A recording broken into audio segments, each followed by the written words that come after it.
예수님을 믿는 사람들에게 나타나는 가장 큰 특징은 성령께서 내 안에 계신다는 것이고, 성령의 생각을 하게 된다는 것이고, 또 성령을 따르는 자가 된다 하는 것입니다. 예수를 믿지 아니하는 사람들은 성령이 아무리 하나님 주신 좋은 선물이라고 할지라도 그것을 받을 수가 없습니다. 그래서 예수님을 믿지 아니하는 사람들은 성령을 생각할 수가 없고, 그 성령의 일하시는 것도 생각할 수가 없고, 하나님의 일을 생각할 수 없고 육신의 생각만을 하게 됩니다. 제가 며칠 전에 자주 가던 기도원에 오랜만에 올라가서 오늘 본문 로마서 8장 말씀을 붙잡고 묵상하며 기도했습니다. 하나님을 묵상하면서 간절하게 기도하고 있는데 어떤 나이 드신 한 분이 기도하다가 따님으로부터 전화를 받습니다. 그분은 따님을 위로하면서 달래는데, 얘야, 인생이 복잡하다고 하지 말라. 인생은 다 복잡한 거야. 그럴 때 하나님께 기도하면서 풀어가는 것이 인생이야. 하나님께 기도하라. 힘들 때는 기도하는 거야. 아주 수준 높은 신앙 상담을 해 주시더라고요. 여러분, 우리 인생이 왜 복잡할까요? 연약하기 때문입니다. 즉 지금 내가 처해 있는 상황과 환경을 이겨낼 만한 그 생명력이 있는 영적인 힘이 없을 때 우리는 연약해져서 그만 마음이 복잡해지고 마는 것입니다. 우리가 이 세상을 이길 만한 영적인 힘은 무엇입니까? 주님이 하신 말씀을 따르십시오. 생명의 성령의 법이 죄와 사망의 법에서 너를 해방하였습니다. 성령께서 내 안에 계셔야 세상을 이길 수 있습니다. 여러분, 예수님을 믿지 않으면 육의 생각이 나를 지배하게 되는데요. 그것이 무엇이겠습니까? 세상은 끊임없이 나로 하여금 너의 가치를 증명해 보아라고 유혹합니다. 너의 가치를 유혹하는 것이죠. 예수님은 광야에서 시험하는 자로부터 내가 만일 하나님의 아들이거든 하나님의 아들의 그 가치를 증명해 보아라는 시험을 받았습니다. 어떻게 하셨습니까? 예수님께서는 그 가치를 증명하셨습니까? 아닙니다. 왜냐하면 예수님의 내면에는 이미 하나님의 아들임을 자각하고 있었기 때문인 것이죠. 우리는 어떤 사람들입니까? 우리는 예수님을 믿기 때문에 이미 하나님으로부터 받은 하나님의 자녀가 되었고요. 왕같은 제사장이 되었고요. 거룩한 백성임의 존귀한 가치를 이미 우리는 부여받은 사람들입니다. 그래서 우리는 나를 증명하기 위해서 세상에 살 필요가 없습니다. 내가 이런 사람이라고, 내가 이런 존재감을 갖고 있다고 나타낼 필요가 없어요.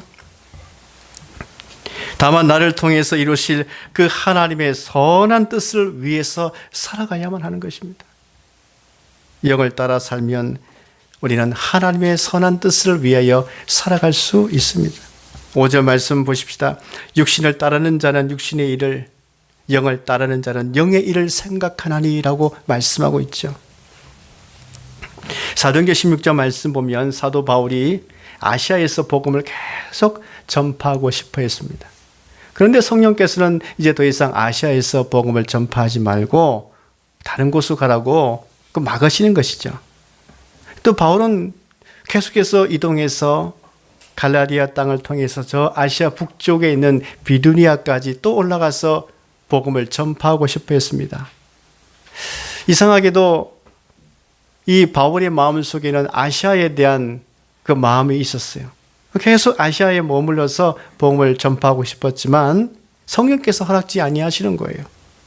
성령께서 그날 밤에 바울에게 환상을 보여주십니다. 마게도냐 사람 하나가 서서 마게도냐로 건너와서 우리를 도우라고 하는 그 환상을 보여주셨어요. 바울은 알았습니다. 이제 성령께서는 마게도냐 곧 유럽의 복음을 전하기를 원하시는 것이구나. 그것을 알았습니다. 그래서 바울은 드로아에 내려가서 배를 타고 유럽으로 건너가죠. 그래서 빌립보 성에 처음 도착해서 복음을 전파하지 않습니까? 그가 왜 마게도냐, 곧 유럽으로 가게 되었습니까? 성령을 따라갔기 때문이고, 그래서 성령을 따라갔기 때문에 하나님의 뜻대로 살아갈 수가 있었습니다. 영을 따른다. 이 따른다는 것은 무엇을 말씀하시는 것일까요? 생각하는 것을 말합니다. 그 육신을 따르는다 하는 것은 육신의 생각만 하는 것이죠. 그 생각하며 육신의 일을 생각하는 것입니다. 근데 영을 따르는 사람들은요, 영의 일을 생각합니다. 세상은 우리를 어떻게 하려고 안간힘을 쓰고 있을까요? 영적 일을 생각하지 못하도록 우리에게 계속 그렇게 방해하죠. 그래서 성령을 따르지 못하도록 만듭니다. 사람들의 마음을 세상적인 가치, 세상적인 정시로 가득 채우려고 하죠. 그래서 사람이 세상적인 가치, 세상적인 정신으로 가득 채워져 있으면 하나님을 향한 믿음을 가질 수가 없거든요. 그러면 말씀의 맛도 느끼지 못하고, 그러면 말씀에 대해서 순종할 수도 없게 됩니다. 오늘 말씀 보십시오. 6절 말씀입니다. 육신의 생각은 사망이요 라고 전하고 있습니다. 왜 세상에 돌아다니는 이 육신의 이 생각은 사망일까요? 거기에는 하나님 아버지의 사랑이 없기 때문입니다. 여러분, 우리는 하나님 아버지의 사랑이 없는 것을 바랄 이유가 없습니다. 왜냐하면 하나님께서 우리에게 주시는 것만 해도 얼마나 풍성합니까? 하나님께서 주시는 은사는 좋은 것이고 온갖 좋은 은사라고 말씀하고 있지 않습니까? 온갖 좋은 은사와 온전한 선물이 다 위로부터 빛들의 아버지께로부터 내려오나니 그는 변함도 없으시고 회전하는 그림자도 없으시니라. 야고보서 1장에 말씀하고 있습니다. 우리는 하나님 아버지께서 우리에게 주시는 것이야말로 가장 온전한 것이고 가장 좋은 선물이다. 이 사실을 항상 마음속에 새기며 이 말씀 안에서 살아가야 합니다. 우리가 세상에서 기대하는 것보다도 하나님께서 주신 선물이 가장 온전하기 때문인 것이죠. 요한일서 2장 15절 말씀 보시면 이 세상이나 세상에 있는 것들을 사랑하지 말라. 누구든지 세상을 사랑하면 아버지의 사랑이 그 안에 있지 아니하니 말씀하고 있습니다. 아버지의 사랑이 없는 세상을 추구하는 것이란 무엇입니까? 육신의 정욕, 안목의 정욕, 이생의 자랑, 이것을 추구하는 것인데 거기에는 구원할 만한 것이 없습니다. 우리를 구원할 만한 사랑이 없어요. 사도행전 17장 말씀 보게 되면 사도 바울이 아테네에 가서 복음을 전한 기록이 나타나 있는데 지식을 사랑하는 사람들이란 뜻을 갖고 있는 철학자들이 참 많이 나옵니다. 그들은 지식을 논하죠. 그리고 그 지식을 논하면서 지식 유희를 즐기면서 사는 사람들인데 그들은 끝없는 신화를 만들어 내었습니다. 그 신화적인 존재의 인물들을 만들어서 신적인 존재로 숭배하고 있었습니다. 말하자면 이 아테네는 우상들로 가득 차 있었습니다. 근데 많은 종류의 신화를 만들고 섬기는 그들은 왜 그렇게 많이 만들까요? 끊임없이 새로운 것을 추구하기 때문일까요? 아니면 뭔가 진보하기 위해서 그들은 계속 그렇게 만들어낼까요? 신화를? 아닙니다. 사도 바울이 그들을 보고 만나본 견지에 따르면 그들은 영원하고 견고하고 변하지 아니한 그 진리를 발견하지 못해서 계속 방황하고 있는 것이며 요동치는 인간임을 바울은 보았습니다. 즉 그들은 천지를 만드시고 지금 모든 만물을 주관하시는 그 하나님을 알지 못하는 길 잃은 사람들이기 때문에 계속 이런저런 신화를 만들어서 거기에 숭배하고 사는 것뿐이었다는 것이죠. 여러분, 우리가 사는 세상도 마찬가지 아니겠습니까? 세상에 많은 것들로 채우려고 사람들이 얼마나 동분서주하고 있습니까? 과연 그들은 뭔가 새로운 것을 추구하기 위해서 그렇게 살아가는 것입니까? 가만히 보게 되면 끊임없이 그 한자리에서 돌면서 뱅뱅 돌면서 방황하는 그 마음을 붙들 수 없어서 끊임없이 채우고자 하는 가운데 있지 않습니까? 그 사람들의 방황은 과연 언제 끝이 날 수 있습니까? 하나님을 만날 때에, 하나님 아버지를 만날 때에 끝이 날 수 있습니다. 아브라함의 방황이 멈춰진 때는 하나님의 약속을 받은 때이죠. 세상에서 우리는 많은 약속을 받을 수 있습니다만은 세상의 약속이 꼭 지켜지던가요? 사람들은 많은 약속을 하지만 지키지 못할 때가 참 많이 있습니다. 왜 그럴까요? 이건 사람이 연약하기 때문에 그런 것입니다. 하지만 하나님은 이 세상 위에 계시기 때문에 하나님은 한번 약속하시면 그 약속은 가장 확실하고 변치 아니하시고 반드시 지키시는 그 하나님을 우리 만나볼 수 있습니다. 변함이 없으시죠. 거짓말을 하지 않기 때문에 하나님의 약속을 받는 사람들은 가장 큰 소망을 가지게 되는 것입니다. 하나님은 히브리서 6장 말씀에 이렇게 말씀하고 있습니다. 아브라함에게 약속하시기를 이르시되 내가 반드시 너에게 복주고 복주며 너를 번성하게 하고 번성하게 하리라. 아브라함은 이 약속 때문에 오래 참았습니다. 그랬더니 그 말씀의 약속대로 성취되어졌습니다. 우리도 이 세상 가운데 살아가면서 영적인 방황과 정신적인 방황과 삶의 방황을 멈추고 튼튼하고 견고하게 살아가려면 하나님의 약속을 받아야 합니다.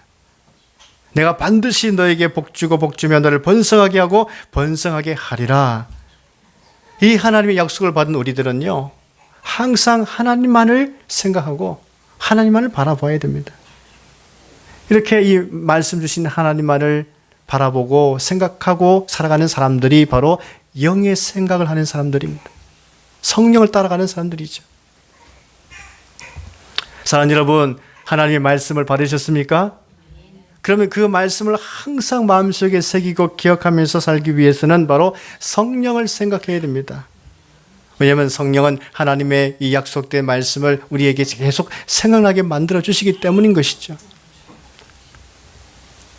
요한복음 14장 26절 말씀 보시면 보혜사 곧 아버지께서 내 이름으로 보내실 성령, 그가 너희에게 모든 것을 가르치고 내가 너에게 말한 모든 것을 생각나게 하리라.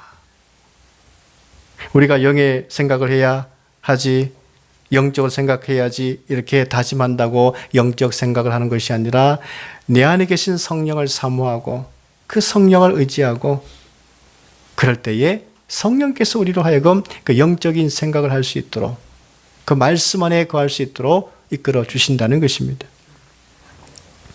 하나님의 약속의 말씀을 생각나게 하시는 성령, 그래서 성령만을 따라가면 되는 것입니다. 우리가 예수님을 믿고 나서 예수님 안에 있는 사람으로서 잊지 말아야 하는 것은 무엇입니까? 내 마음 안에 성령께서 계신다는 사실을 잊지 말아야 되는 것입니다. 그런데 육신에 생각하는 사람들은요, 그 이유가 무엇이겠습니까?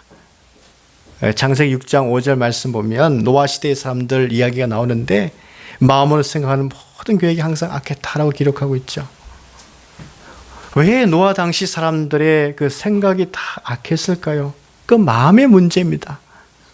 마음에 하나님을 두지 않다 보니까 그래서 그들이 생각하는 모든 것이 악을 생각할 수밖에 없는 것입니다. 하나님이 안 계시는 마음, 하나님이 안 계시는 곳은 오직 그 생각하는 것 자체가 악할 수밖에 없지 않겠습니까? 하나님이 그 마음속에 없다 보니까 하나님이 그 마음속에 없는 사람들의 그 특징은 무엇일까요? 마음이 안정치 못합니다. 마음이 항상 불안할 수밖에 없습니다. 유동치는 바다와 같습니다. 이사야 57장 20절과 21절 말씀에 의하면 악인은 평온함을 얻지 못하고 그 물이 진흙과 더러운 것을 늘 솟구쳐내는 요동하는 바다와 같으니라. 내 하나님의 말씀에 악인에게는 평강이 없다 하셨느니라 라고 말씀하고 있습니다. 여러분, 악인의 마음속에는 세상적인 온갖 것이 다 들어가 있기 때문에, 세상 정욕이 들어가 있고 세상 더러운 것이 다 들어가 있기 때문에 요동칠 수밖에 없는 것입니다. 그 생각하는 것 자체가 악할 수밖에 없는 것입니다. 오늘 7절 말씀 보십시오. 육신의 생각은 하나님과 원수가 되나니라고 말씀하고 있죠.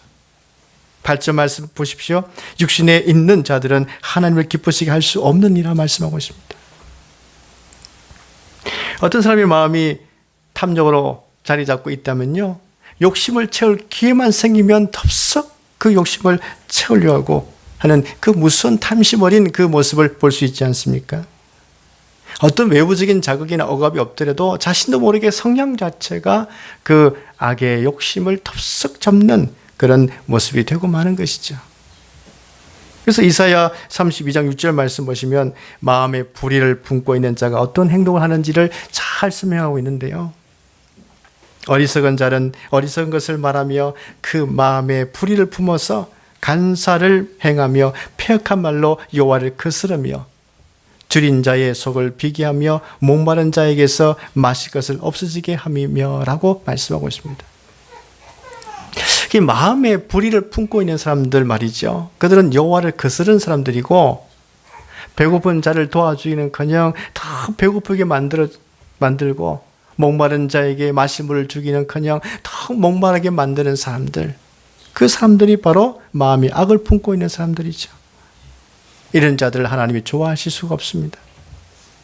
마음에 탐욕과 불의를 품고 있어서 육신의 생각 가운데 살고 있는 사람들, 그들은요, 생명과 평안을 선물로 누릴 수도 없을 뿐만 아니라 내가 얼마나 존귀한 인생인지 그 자체도 항상 그르치면서 살아갈 수밖에 없는 자들입니다. 그러므로 혹여나 우리도 나의 생각이 누구를 미워하거나 탐하는 생각이 있거나 부정한 생각이 있거나 비판한 생각 이런 것들이 내 마음속에서 자꾸만 생각이 일어난다면 지금 내 마음이 평안하지 않다는 뜻입니다. 마음이 평안하면 그렇게 할 수 없는 것이죠. 누가 내 마음을 평안치 않도록 하는 것입니까? 악한 권세가 그렇게 하는 것이죠. 그럴 때는 내 마음에 예수님이 계시는가, 성령께서 내 마음속에 계시는가, 이것을 빨리 점검하셔야 됩니다. 그래서 예수님을 빨리 내 마음속에 초대하셔야 됩니다. 성령님을 초대하셔야 됩니다. 왜냐하면 내 악한 생각을 아무리 지우려고 해도 한번 악한 생각을 품게 되면요, 아무리 밖에 나와서 산책하고 돌아와도 또 집에 들어와서 화를 버럭 낼 수밖에 없지 않습니까? 글씨는 틀려도 지우개로 쉽게 지워질 수 있지만 악한 생각은 아무리 밖에 나와서 털어버리려고 해도 좀처럼 지워지지 않습니다. 어떻게 해야 할까요? 예수님을 찾아야 됩니다. 내 안에 예수님을 모셔야 되는 것입니다. 예수님 어서 오십시오. 기도하는 방법으로 예수님을 초대하시든지 아니면 말씀을 펴주셔서 묵상함으로 예수님을 묵상하시든지, 예수님이 내 안에 들어오시면 놀랍게도 내 마음속에 요동치던 분을 내던 그런 악한 마음이, 생각이 사라지게 되고 마음이 평온해지는 것을 우리는 경험할 수 있습니다. 예수님이 내 안에 계시면 성령께서 우리 안에 그 생명과 평안을 주시는 거예요. 6절 말씀 보십시오. 하반절에 영의 생각은 생명과 평안이니라 이렇게 말씀하고 있죠. 영의 생각한다는 것은 무엇입니까? 단순히 어떤 떠올려지는 생각을 말하는 것이 아닙니다. 영의 생각을 한다는 것은 어떤 일에 매진하면서 집중적으로 생각하는 것을 말합니다. 바울을 보십시오. 사도 바울은 예수님을 믿은 다음에 오직 성령을 따르기 위해서 성령을 향한 생각에 집중했습니다. 에베소서 5장 말씀 보시면 성령의 그는 생각에 집중하기 위해서 뭐라고 증가하고 있습니까? 술 취하지 말라, 이런 방탕한 것이니 오직 성령으로 충만함을 받으라. 성령에 집중적으로 생각해야 어리석은 자가 되지 않고 주의 뜻이 무엇인지 잘 이해할 수 있다고 그는 증가하고 있죠. 바울은 또한 왜 우리가 성령의 생각에 집중해야 하는지 그 이유를 고린도전서 2장 10절에 전하기를요, 성령은 모든 것 곧 하나님의 깊은 것까지도 통달하시느니라. 또한 하나님이 왜 우리에게 성령을 주셨냐면 하나님께서 우리에게 주신 그 은혜가 무엇인지를 알기 위해서 성령을 우리에게 보내주신 것입니다. 성령께서 내 안에 계심으로 우리가 알게 되는 것은 무엇입니까? 우리가 생명을 받았다는 것을 알게 됩니다. 과거에는 죄로 인해서 하나님과 원수될 수밖에 없었지만 하나님과 원수되어 있는 상황 속에서는 그 안에 생명이 있을 수 없습니다. 사망만 있습니다. 죄의 삭은 사망이죠. 그러나 예수님 때문에 성령이 우리 안에 계심으로 이제는 하나님과 원수된 관계에서 그 모든 것이 사라지게 되고 화목의 관계로 변화되어졌습니다. 그래서 하나님과 화목된 관계가 되었기 때문에 생명의 역사가 내 안에 있게 되어졌습니다. 결국 우리가 영의 생각을 한다는 것은 하나님을 집중적으로 묵상한다는 것입니다. 하나님을 항상 생각하는 것이죠. 하나님을 집중하여 묵상하고 생각하게 되면 내 안에 화목함이 생기게 되고 내 안에 이 생명의 역동적인 힘이 일어나게 되는 것입니다. 또한 영의 생각을 한다는 것은 성령을 지속적으로 품고 생각한다는 뜻입니다. 여러분, 성령을 지속적으로 생각하게 되면 내 마음 안에 평안이 오게 됩니다. 요한복음 20장에 부활하신 우리 예수님께서 두려워 떨고 있는 제자들에게 찾아가셨습니다. 하신 말씀이 너에게 평강이 있을지어다 라고 말씀하셨죠. 예수님께서 숨을 내쉬면서 성령을 받으라 그 말씀하셨습니다. 우리 예수님께서 성령을 보내신 그 이유가 무엇입니까? 제자들에게 평안을 주시기 위해서 성령을 보내주십니다. 성령이 내 안에 계시면 어떻게 될까요? 나의 태도가 바뀌는 것입니다. 예수님께서 나를 용서해 주셨던 것처럼 나도 누구의 죄든지 용서해야 한다는 그 태도로 바뀌어지는 것입니다. 성령 안에 있는 자는 용서하는 자가 될 것이고, 그러면 그 마음은 평안해지게 되는 것입니다. 사랑하는 여러분, 우리는 예수를 믿는 사람들입니다. 그리고 예수님 보내어 주신 성령께서 내 안에 역사하고 계십니다. 우리는 성령께 생각을 집중해야 될 것이며 지속적으로 성령을 생각해야 됩니다. 그러면 내 마음속에 생명의 은혜가 넘치게 될 것이고 마음이 평안하게 될 것입니다. 성령을 생각함으로 생명과 평안이 있는 귀한 삶이 되시기를 간절히 바랍니다. 기도하겠습니다.